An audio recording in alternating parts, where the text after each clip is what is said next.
Welcome back. A bit of a gap between this video and the last one. I was in Krabi last week. It's a lot of work preparing for these trips and a lot of work when we get back. Anyway, most of the work is done now and I'm ready to go again. I did a quick video of the trip on my other channel. I'll leave a link in the description below. I'd really like to do some drone footage, but it's not that easy in Thailand. There's lots of laws and regulations surrounding drones. You need to get a license, which isn't that straightforward, and then wherever you take footage, you're supposed to get permission from the landowner. If you don't, you're violating the law, and while living in Thailand, I've always tried to avoid violating any laws. The last 6 months have been incredibly wet in Thailand. When I returned from my trip, I discovered a mushroom garden that wasn't there before I left. I'll try to make today's tutorial fairly short and snappy. And today I'm just introducing two new vowels, this one and this one. And they need to be written underneath the consonant, so I've just used the zero consonant for demonstration purposes. And as I said before, with Thai vowels there's a short version and a long version. So this is the short version, this is the long version. This is Sara U and Sara U. And this one makes it sound like the OO in foot, like an U sound. And this one makes the OO sound in food, like an OO sound. As I said before, you know, some people will complain that Thai is too difficult because there's so many vowels. However, is it better to have a different vowel for a different vowel sound, or is it better, like English, to have the same vowels and same vowel combinations, but they make different sounds? So for each word, you have to remember what particular sounds the vowel makes in that word. I think that Thai is a lot easier. When I'm doing these tutorials, I normally think of words myself for the examples, but I was in 7-Eleven this morning thinking about this, and I saw this sign, which is perfect, so we'll use a real world example from 7-Eleven. These things are called like kanong jeep. It's like it's a bit like dim sum, Chinese breakfast. And the first word over here, initial consonant is the gorgai, like the hard G sound, like gate or gorilla. And then we've got the short O vowel written underneath, and the final consonant is the ngongu, the NG sound.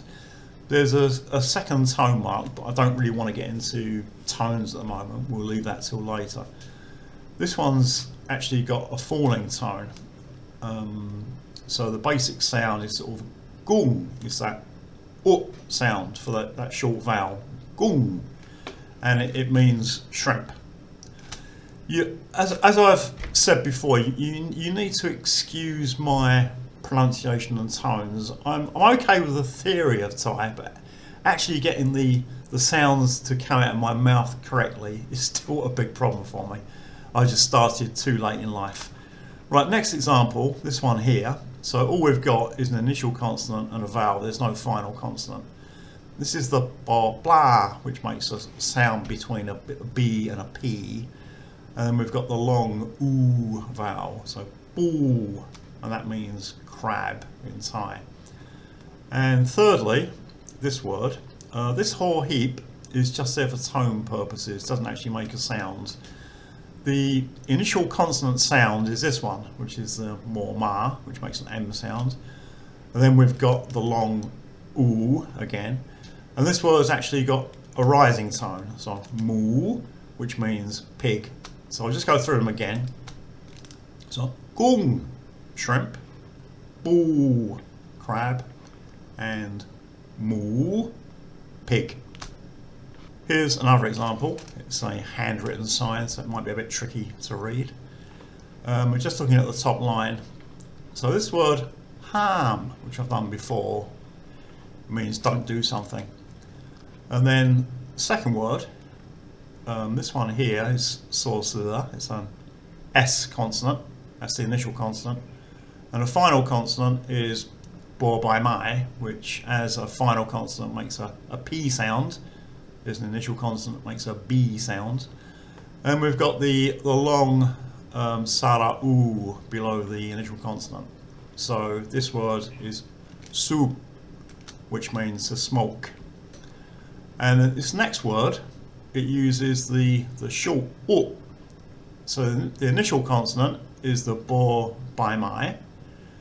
So these two consonants are the same, but this one here is a final consonant, so it makes a P sound. And this one here, because it's the start of a new word, it's an initial consonant, it makes a B sound.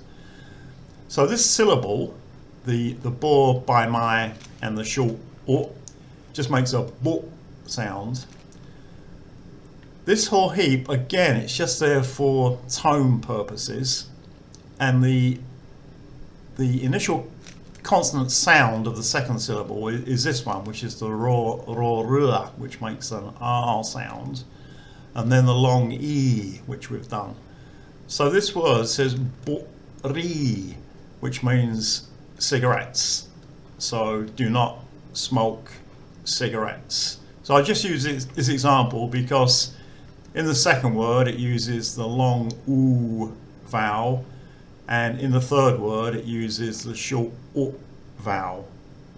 In a previous tutorial I said that at this stage I would only look at vowels when used on their own, and I wouldn't use any vowel combinations. We'll leave that till later. However, with these two vowels, I don't think there are any vowel combinations with using the long oo, and I think there's only one vowel combination using the short o. So if you see that short o vowel with the yor yak y consonant following it, it makes an ui sound. And one place that most people will know in Thailand is Samui Island. So if we look at the spelling, one of the difficulties in Thai is that vowel sounds aren't always written. They're just like implied. So the first two consonants here are the saw, sua and more ma, but there's actually an implied vowel between those. So sa, you need to add that even though it's not written, sa. And then we've got this vowel combination ui, and then the more ma initial consonant, so sa mui. While we're on the subject of Samui Island, I'll just take a look at the Thai word for island. And this is something that quite irritates me, and it makes me cringe every time I hear a Farang say this on YouTube. But it's not their fault, it's the fault of the transliteration system, and I was exactly the same before I could read Thai. So this word here is the word for island. So as I said before, in Thai it's noun adjective, so it's like island Samui, not Samui Island. And what we have here is like a 3-character vowel combination. This one, and this one. And when you see those together, it makes a very short op sound. And then our initial consonant is the gorgai, which makes that hard G sound, you know, the gate, gorilla, girl sound. So the actual sound is like got, and the easiest way I think to remember this is like the English word got, but without that final T. So if you say the word got and just leave out the final T, got samui, it's not ko samui, but every Farang on YouTube says ko samui. That's wrong, it's got samui.